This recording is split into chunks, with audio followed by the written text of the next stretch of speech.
Damodara-prasada Prabhu lives in the Brahmachari ashram in Zurich, and I think what we are seeing now on our screens is the Brahmachari ashram. Is that correct? Yes. The last time he was joining us from somewhere else, as the ashram was undergoing some how do you call that, cleaning and fumigation and whatever.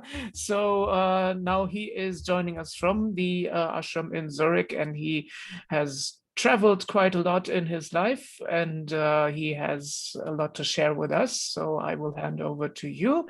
But before that, I would just briefly want to mention that you can, of course, ask your questions as always in the chat box, or you can wait until the end and then unmute yourselves when we have the question and answer time. So I will hand over to you.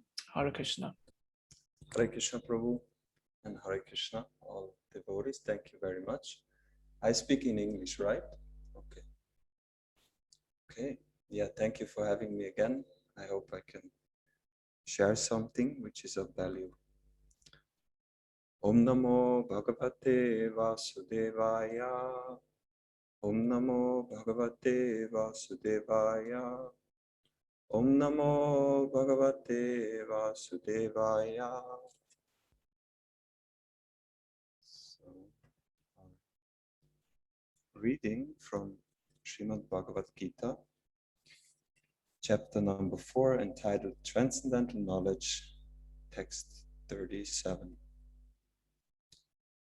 Yathaidhāṁsi samiddho gnir, bhasma-sāt kurute rjuna, jñānā-agniḥ sarva-karmāṇi, bhasma-sāt kurute tathā. So I will read the word for word translation. Yathā, just as, edhāṁsi, firewood, samiddhaḥ, blazing, agniḥ, fire, bhasma-sāt, ashes, kurute, turns, Arjuna, O Arjuna, jñānā-agniḥ, the fire of knowledge, sarva-karmāṇi, all reactions to material activities, bhasma-sāt, to ashes, kurute, it turns, tathā, similarly. Translation by His Divine Grace, A.C. Bhaktivedanta Swami, Prabhupada, Srila Prabhupada Ki Jai. As a blazing fire turns firewood to ashes, O Arjuna, so does the fire of knowledge burn to ashes all reactions to material activities. Purport by Srila Prabhupada. Perfect knowledge of self and super-self and of their relationship is compared herein to fire. This fire not only burns up all reactions to impious activities, but also all reactions to pious activities, turning them to ashes. There are many stages of reaction: reaction in the making, reaction fructifying, reaction already achieved, and reaction a priori.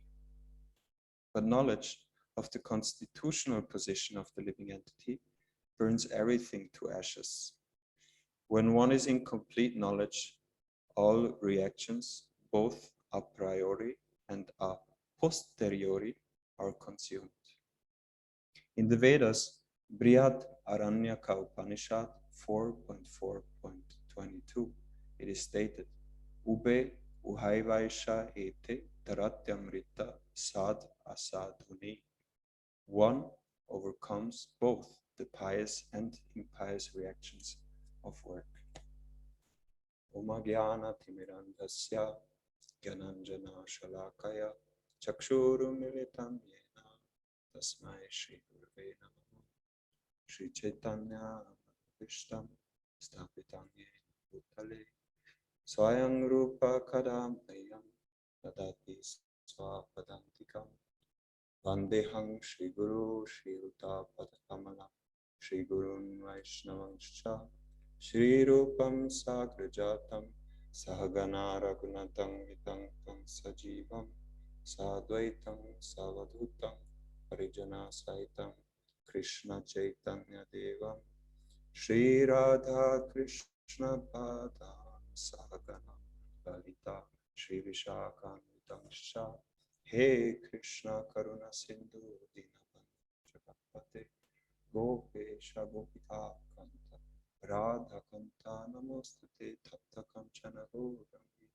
Radhe Vrindavaneshwari Vrishabhanusute Devi Pranamami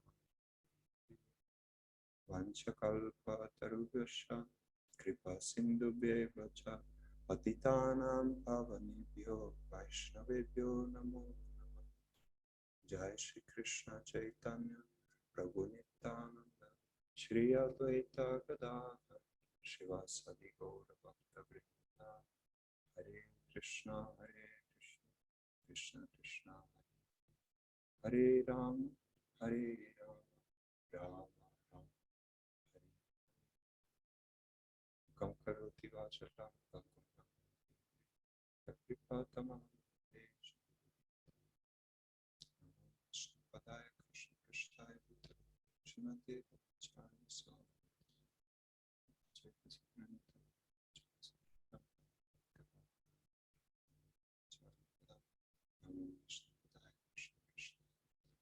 Shrimate Bhaktivedanta Swami Namaste Saraswati Devi Gauravani Pracharine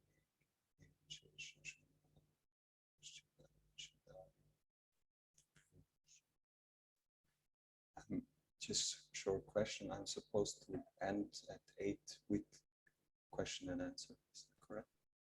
Yeah, you can, of course, speak a bit longer depending on the questions. We have some feedback from some people that they cannot really hear you very well. Is it possible for you to adjust the microphone maybe? Is it better now? Yeah, I think so. Is it better? Maybe. Yeah, we can hear you better. I think so. Yeah.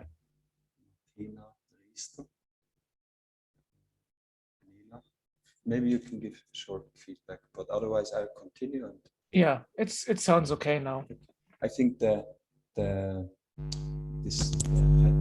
do you call it? Now, oh, we just had a very bad feedback.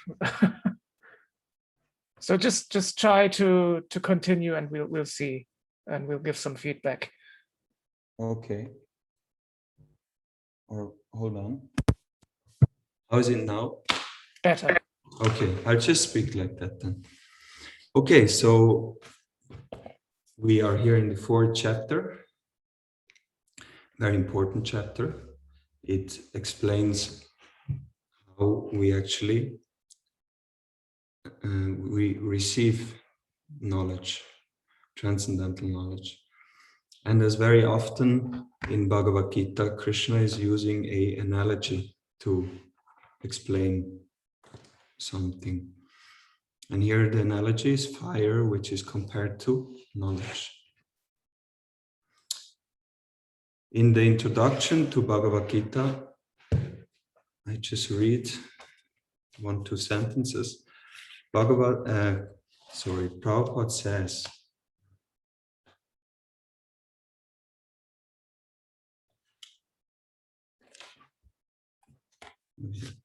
Prabhupada says in the introduction, the subject of the Bhagavad-gītā entails the comprehension of 5 basic truths. First of all, the science of God is explained, and then the constitutional position of the living entities, jivas. There is Ishvara, which means the controller, and there are jivas, the living entities, which are controlled. If a living entity says that he is not controlled, but that he is free, then he is insane.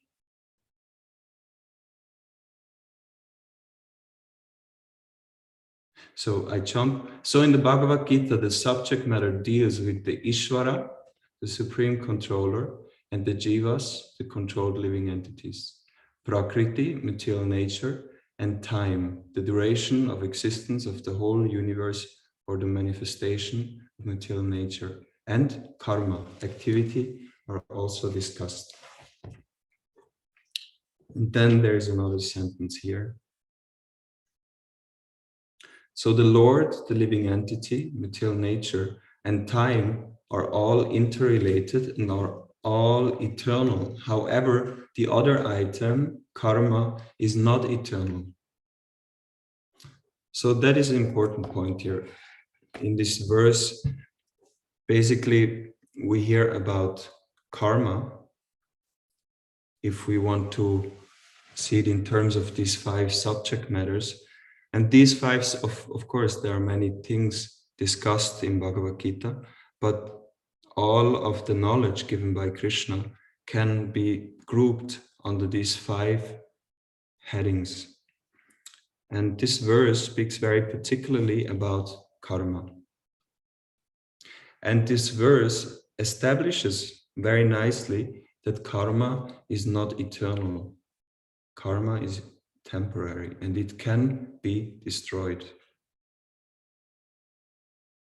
Of course, nowadays, karma is a very known term. I remember on book distribution, sometimes we would ask people if they've ever heard of karma, and actually 100% of the people say yes. Everybody has heard the term karma. In Switzerland, we have a supermarket, it's called Coop, and they have a line of products which is called karma, and they try to, attract people by making products which apparently are in harmony with nature. So everybody knows about karma, but then when we ask people on the street, so do you believe in karma? Often what I heard was, yes, to some degree I do. And when I further ask, so what's your understanding? Many of them, they have the half-hand logic when it comes to karma.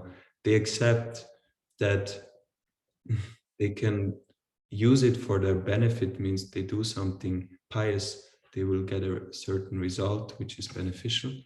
And if you ask them about their impious activities, sinful activities, they will not take it very serious. They don't think it will give any reaction. So the karma law should be understood in a scientific way, as been given by Krishna in Bhagavad-gītā. And there are many aspects to it. And one aspect Prabhupada mentions, there are basically different sides to karma. Prabhupada writes there is reaction in the making, reaction fructifying, reaction already achieved, and reaction a priori. So these are, of course, translations of, in Sanskrit, there are technical terms for different kinds of karma. There is, for example, the sanchita karma, which is the sum total of the karma one individual person has accumulated over all lives. Then there is the prarabdha karma, which is the manifest reality of a person in this life. Prarabdha means the karma which is in fructification. And then there is the aprarabdha karma, which is stored somewhere in the sanchita and will come into effect in the future. But more general differentiation of karma is made very simply. There is pious and there is sinful karma. Sinful karma leads to suffering. In Sanskrit, they say dukkha. And pious karma leads to sukha, happiness. And Prabhupada, he makes a very interesting point here. He says, the fire not only burns up all reactions to impious activities, but also all reactions to pious activities. We all know the famous verse, sarva-dharman parityaja, mamekam sharanam vraja, aham tang sarva-papebhyo mokshayishyami ma shucha. So Krishna says, if you surrender to me, and become my devotee, then I will relieve you from all sinful reactions. However, actually, he could have also said sarva-punyabhyo, from all punya, all pious results. But of course, the conditioned living entity, he's more concerned about suffering in the future. Because even Arjuna, when he was about to fight, one of his concerns was that by killing his family members, he will take up sinful karma. So basically, Krishna, he answered to that concern. So this is there is like different understandings of karma, and like we said, almost everybody has heard about karma. Some they don't believe, and some they believe to some extent. And then there are some, they fully agree that karma works, and they also know how it works. However, they will not take into consideration that there is something higher. So what they do is they aspire to work in a good way, and in this way they will progress materially. It's called karma kanda in the Vedas, and they can attain to a destination where they can enjoy more. But then in Vedic philosophy, there also comes schools where they understand that there is a goal beyond this matter. And there are different schools, but all of them accept this point that karma is not eternal, it's temporary, and therefore it should be given up. Whether pious or impious, even if it's pious, since it is not eternal and we are jivas, it won't make us happy ultimately.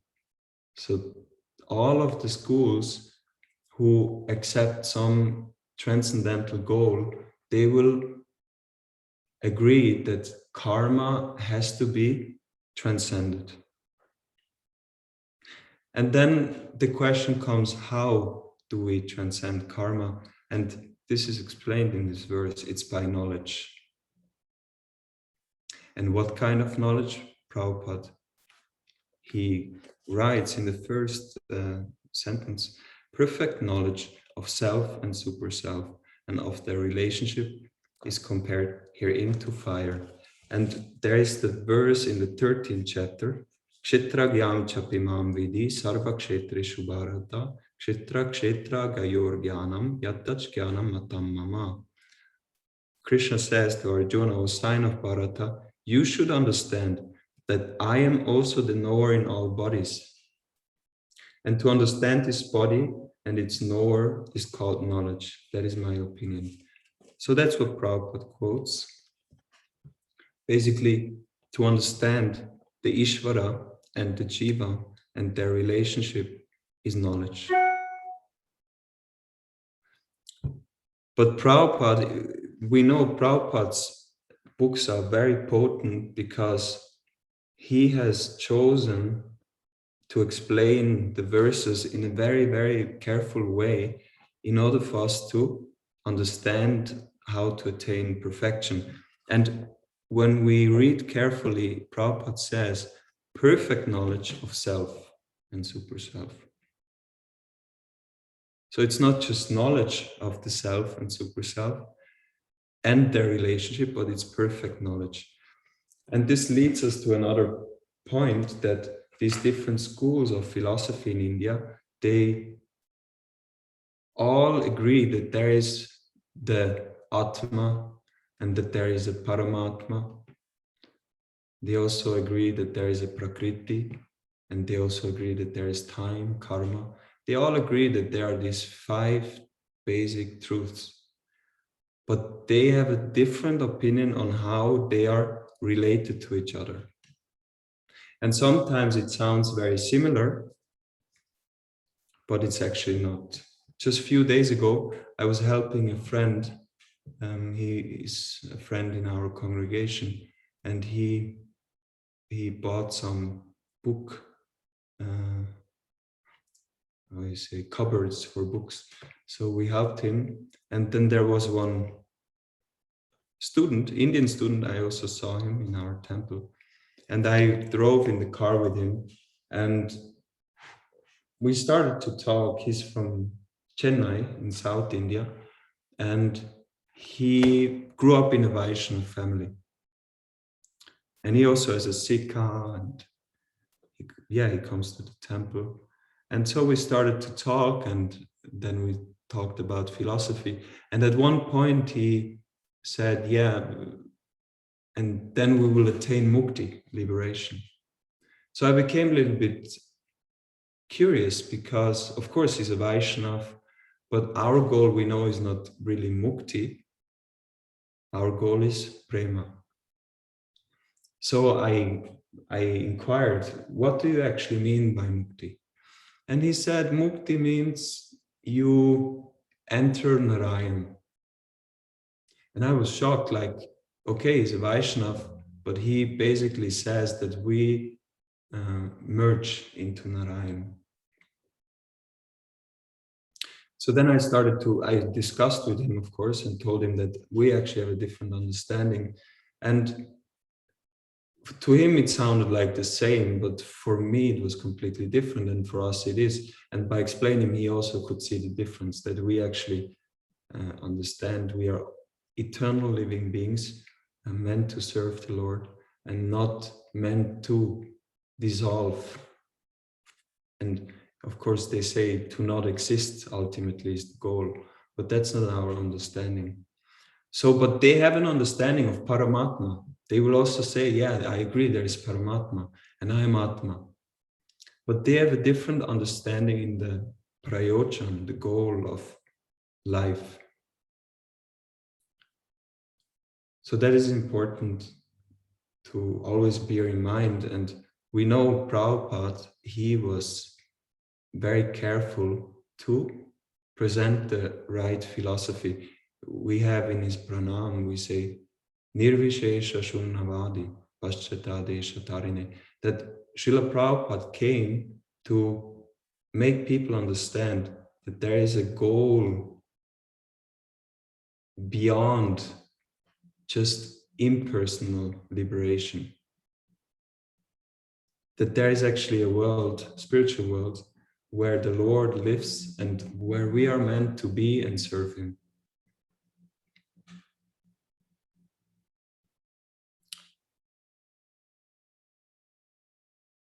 So there is a very nice example. How do we actually understand what's going on? I also asked this person who is from Chennai, okay, you believe that we are Atmas and we are meant to merge into Paramatma, but why do we, in the first place, why are we here in this world?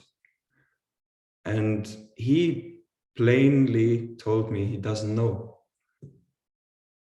And he asked, what do you think? And so I told him that our philosophy says that we are eternal living beings, parts and parcels of the Lord, and we have come here because we have a desire to enjoy independently.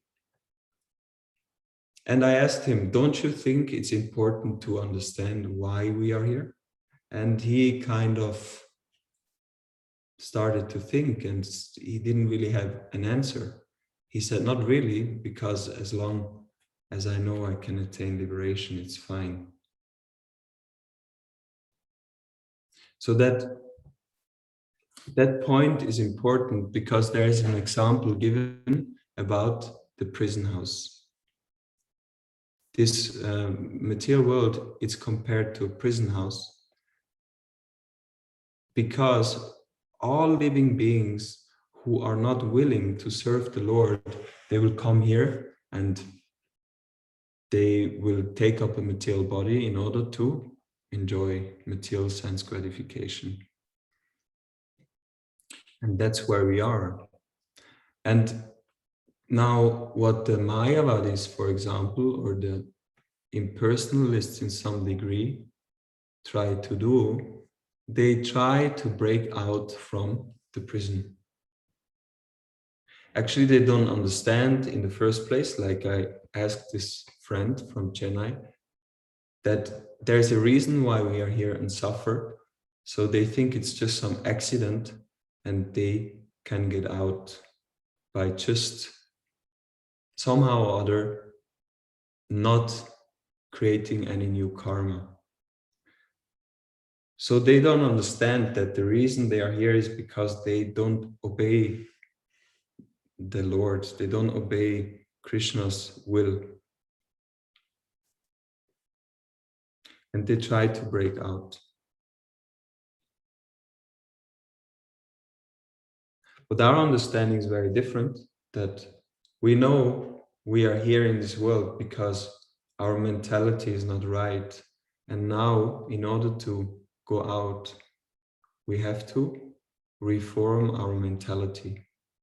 And according to this verse, that means we have to purify our knowledge, our understanding. And again, by just reading this one verse, one could misunderstand that simply by intellectually understanding how this world works,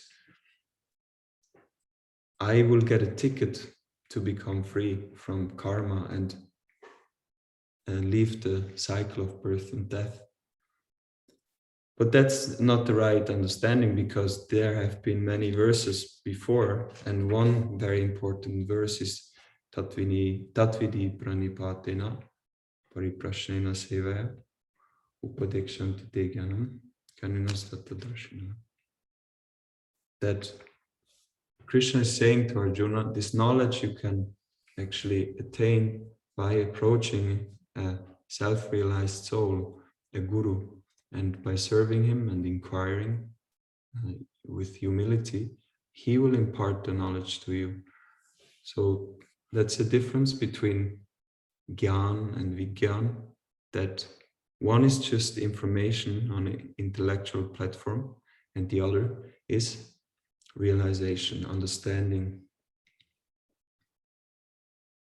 And the process of attaining this knowledge is also nicely explained in the 13th chapter. There are many aspects to this process. And just to give you an insight, that's, I guess all of you, this is in text 8 to 12. And for example, it starts with humility, pridelessness, non-violence, tolerance, simplicity, and approaching a bona fide spiritual master, what we just heard, etc., etc. And then ultimately, all these steps will lead to the absolute truth. So that's very, very important point. And I think devotees, they have to consciously remind themselves again and again that here it doesn't go about mental speculation or even intellectual speculation, but it's about surrender. Because, like I said before, what we just heard here, that this knowledge will burn up all the karma. In the verse, that's what Krishna says. Sarva-dharmam parityaja mamekam sharanam vraja aham tvang sarva papebhyo mokshayishyami mashacha. Because knowledge without change of consciousness, without practical manifestation or practical application, it's simply intellectual informations. So to give up all dharmas, all lower engagements, all lower motives, that means surrender to Krishna. If we just accept that Krishna is our Lord and we are his servant, and that I am meant to please the Lord. Krishna is Bhagavan, and he is the supreme enjoyer, Purush, Govindamadi Purusham, Dhammaham Bhajami. He is the original enjoyer, and I am meant to give pleasure to him. That's my dharma, Sanatan Dharma, my eternal duty. And the spiritual master, he's the one who teaches us who we are and who Krishna is, because he knows Krishna, and who engages us in the service of Krishna.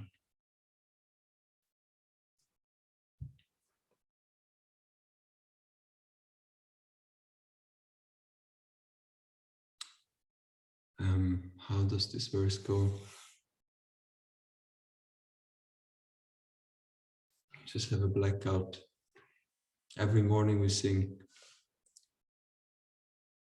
Nikunjayono ratikeli siddhai Yayali vir yuktira pekshaniya Tatrati dakshyat Nanavasya vande guru shri charanaravindam. So the guru, he has actually a personal relationship with Krishna, and his whole existence is meant to give pleasure to the Lord and his associates. So what he does, he engages his disciples in the service of the Lord in order to increase the pleasure of the Lord. Yuktasya bhaktams chanyunjatopi. And by serving the spiritual master, we please Krishna. It's like if I'm in the prison and I want to go out, then basically the authority of the state, that might be the king. Nowadays we don't really have kings anymore. They will have to agree that they have to see that I have rectified my mentality and I'm actually qualified to live outside and in freedom again. And of course, it is very rare that the king comes to the prison and accidentally sees one prisoner and just gives him freedom.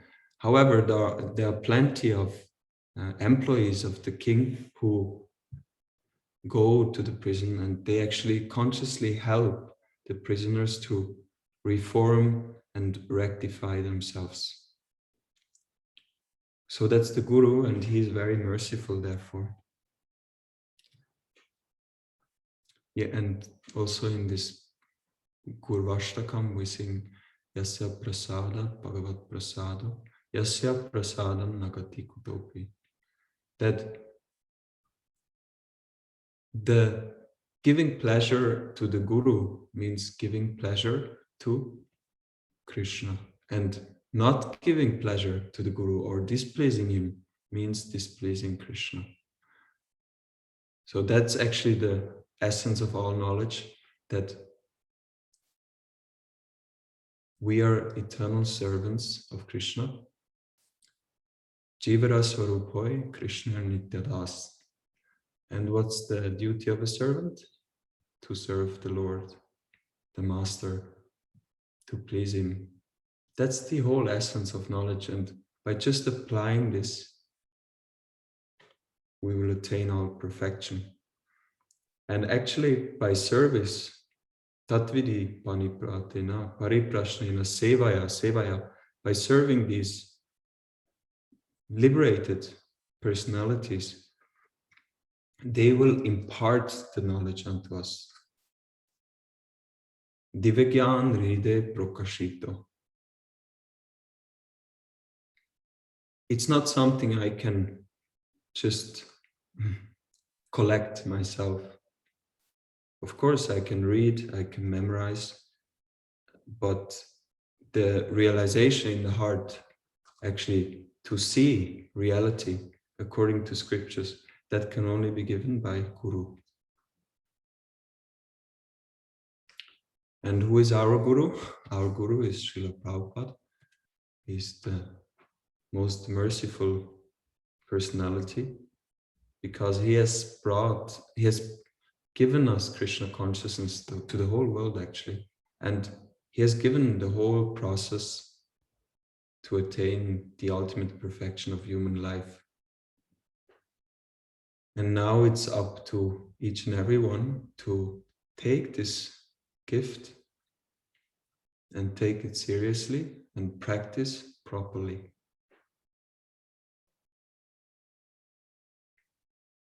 The whole Krishna consciousness practice,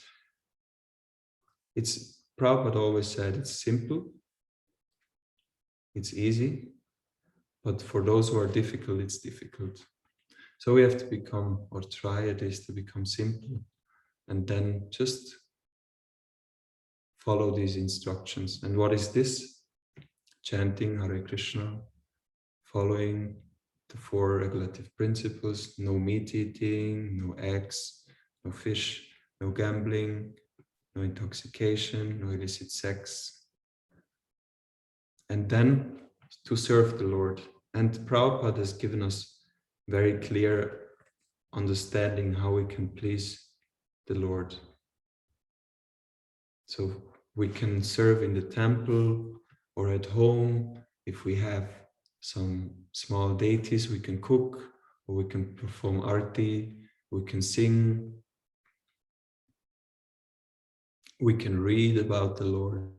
There are these 9 processes: Shravanam, Kirtan, Vishnu Smaranam. And of course, there is always a way to please the spiritual master more. And one thing which pleases him is we take the burden of the spiritual master upon our shoulders, upon our head. And what's that burden? That burden is to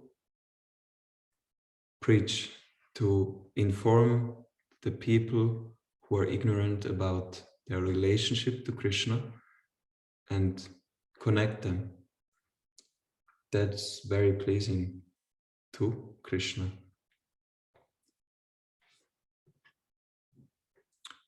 So I think that's the essence, what we should take out of this verse. We should understand that our karma, both good and bad, it's actually not at all desirable. Now we might be very attached.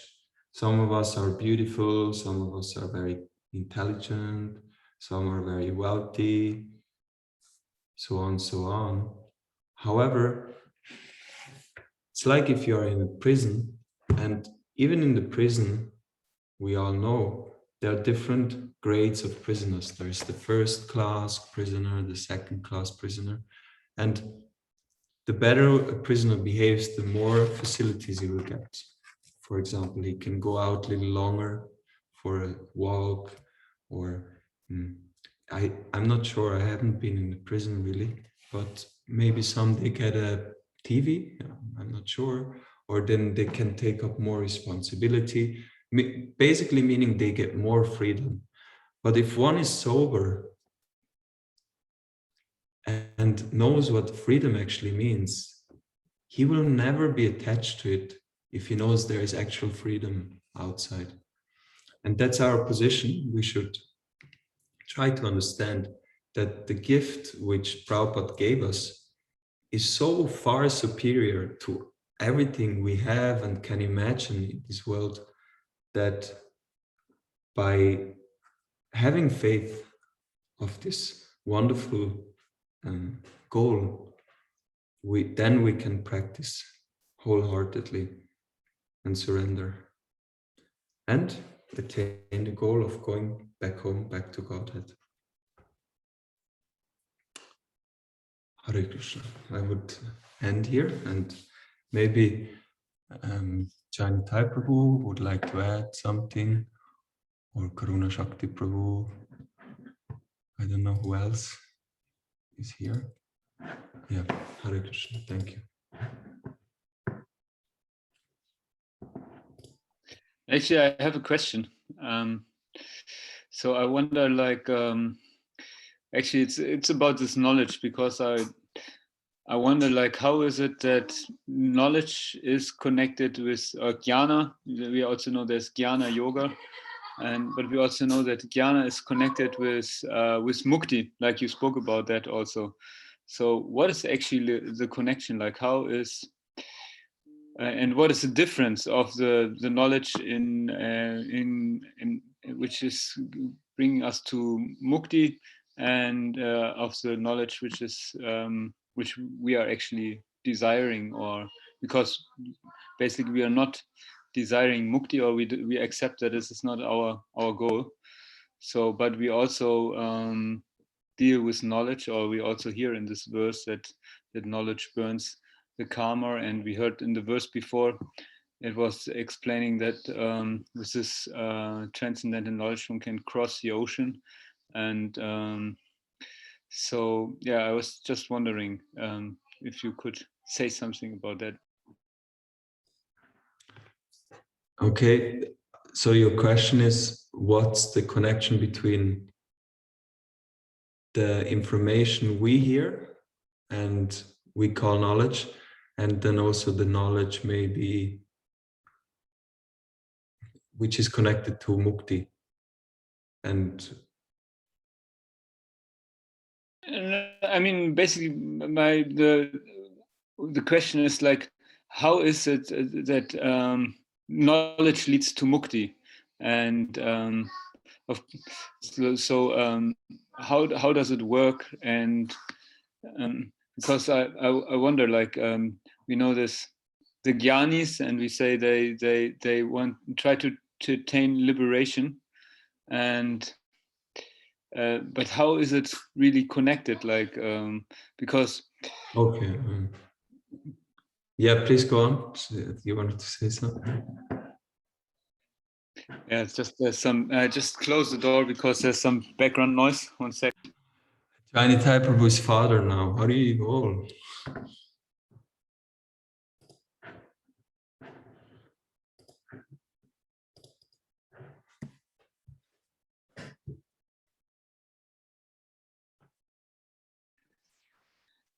Yeah, so yeah, basically that's the question, is like, how is it that that we attain mukti by knowledge, or what is the difference also between the knowledge, which, I mean, because we practice bhakti yoga, and we want to attain bhakti, but we also deal with transcendental knowledge. So and I mean, yeah, I wonder, like, how is it that you attain mukti by knowledge? Maybe you could explain some, or you know something about that. Okay.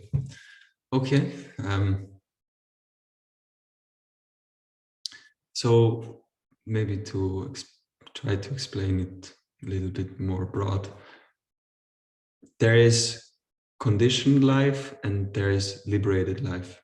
Conditioned life means being bound by the 3 gunas, and liberated life means being situated in sattva gun, on the spiritual platform. So conditioned life means being conditioned, being bound by the gunas, which are compared to ropes: tamas, rajas, and sattva. And we hear that there is also a hierarchy. Sattva is the highest, tamas is the lowest, and the rajas is in between. So the more one is in tamas, the less freedom, the more conditioned. The more one is in sattva, the more free and the more liberated, so to say. And basically, tamas means darkness, one of the translations. And darkness is nothing else but the absence of light. And we know light comes from Krishna, who is the origin of everything. He is light personified. And light is knowledge. By knowledge I can see, by light I can see. And tamas is the opposite. It's the absence of light. It's not really the opposite, because light doesn't depend on darkness. However, darkness depends on light. So this ignorance, or the absence of knowledge, will bind us, will condition us. And knowledge, which is one energy of Krishna, will liberate. And this concept of mukti, this is interesting, I find. I'm a little bit into Jyotish study, astrology, and we have heard in our scriptures about the purusharthas, the 4 goals of human life. And in Jyotish, you can very clearly see that these 4 goals are all material. They're actually in the realm of material existence, even mukti. It's not as such a transcendental goal. And there is different degrees of mukti and different forms of mukti. Mukti, Prabhupada always said, mukti means to, after one is frustrated with sense gratification, karma, then he wants mukti. And that can come in different forms. Like it can be more in the mode of goodness, but it can also be in the mode of darkness. Meaning, let's say I'm frustrated, then I'm just going to take intoxication. Is also a kind of mukti. Or I'm going to commit suicide. It's also a form of mukti. But it's a very tamasic kind of mukti, form of mukti.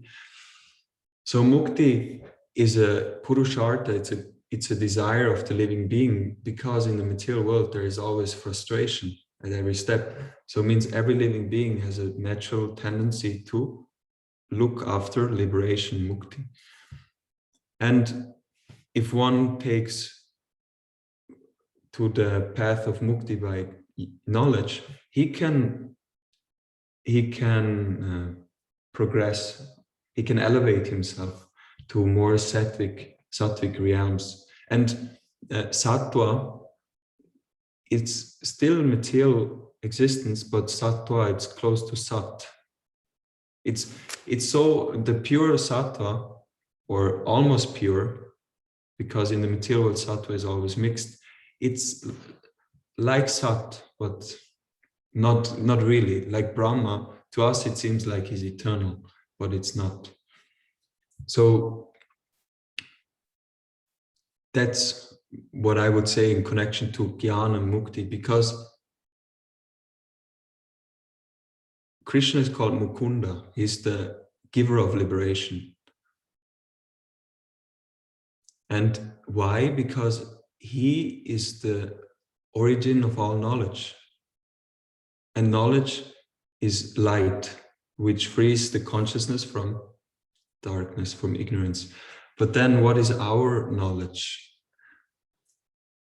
Yeah, we also study knowledge, but a devotee, he does it in the mood of service, means shravanam, and he's listening, and in this way, serving the Lord.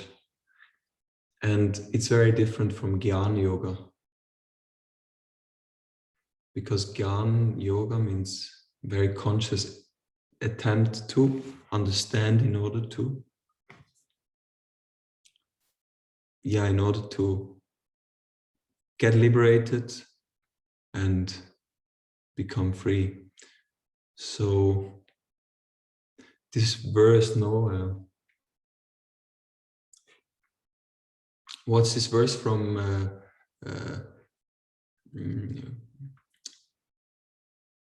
Bhakti Rasamrita Sindhu, which defines pure devotional service? I forgot. Anu Kulyana Krishna nu, Chilanam Bhakti Uttama? Karma Jnana is not covered by Jnana, Karma. Karma Jnana Anavritam. I forgot. Anyway, there it's mentioned that pure bhakti is not covered by karma and jnana, but that means that jnana and karma is there. So we perform activities, but we do it in a mood of devotion. We study in a mood of devotion. And as long as bhakti is prominent, then it's considered pure bhakti. And also this verse that why do people, that's another point maybe which brings us to better understanding why Gyan is connected to mukti. Because mukti, why do I suffer? Because of karma. I want to enjoy, and Prabhupada explains, when my attempts to enjoy are baffled, then I want to attain mukti. So means by not wanting to enjoy, I become free from the suffering. And what's that? It's renunciation, vairagya. And that's the result of knowledge. By having knowledge, you attain vairagya, and then you become free from suffering because you don't involve yourself in material activities. But in Srimad Bhagavatam, it is said that simply by practicing Bhakti Yoga, serving the Lord, Gyan, knowledge, and Vairagya, they automatically develop in a person. And there is no need to separately endeavor for this. I don't know, maybe you want to add something to this, or?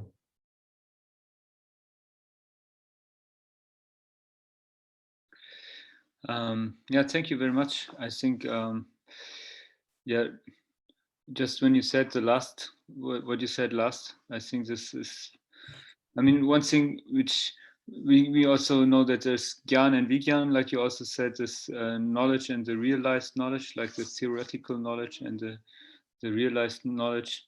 And I guess by performing devotional service, we also get this, this realized knowledge about being a servant of Krishna practically. So, and yeah, there was just a question which came up during the talk, and yeah, I'm a little bit distracted sometimes from the from the back. Yeah. So yeah, it was difficult to always focus, and I'm sorry for that. No problem. I understand. But yeah, it was just this question which came up, like why is it or is there a difference? How is it a difference? And yeah, what is the connection? Yeah, thank you. Yeah, it's a nice question. Somebody wrote something, huh? Should I Sumit Paul Prabhu? Hare Krishna, I remember Sumit from last time. Hare Krishna Prabhu, please accept my Dandavat Pranam. I have heard in many devotional songs and lectures that even demigods even desire for the human life. Demigods have better chance to enjoy as they have longer life and serve Lord by maintaining his orders. I would like to know then why they also want to have the human form, and where were we situated when we had this desire to enjoy.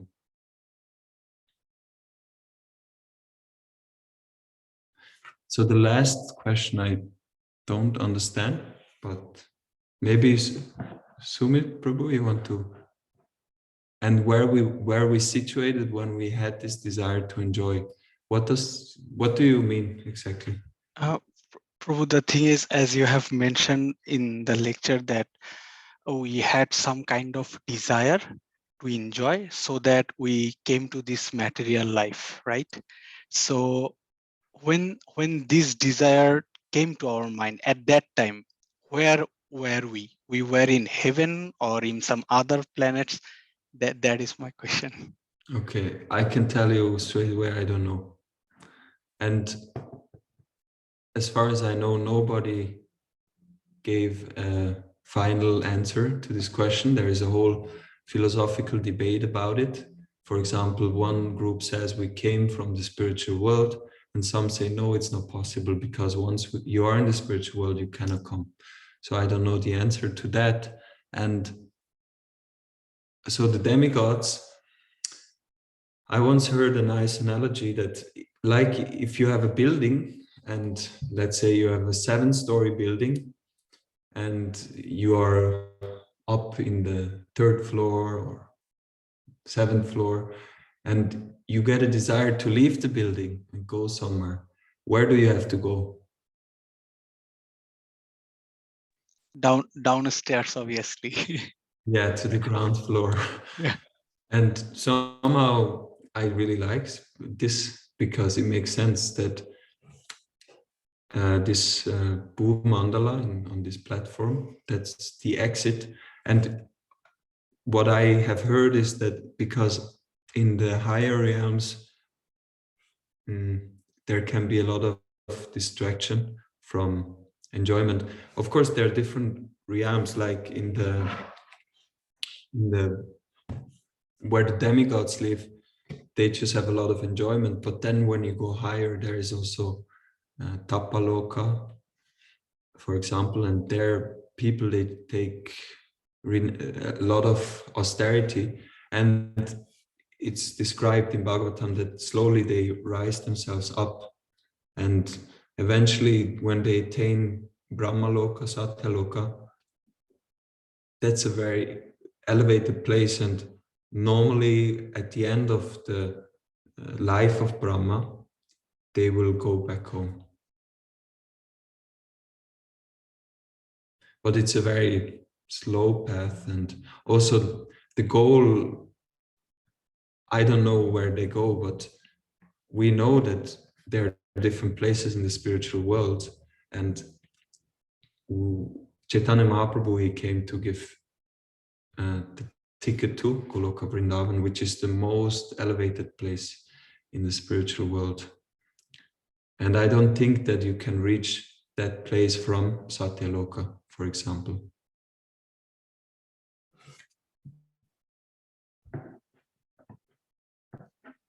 Thank you, Prabhuji.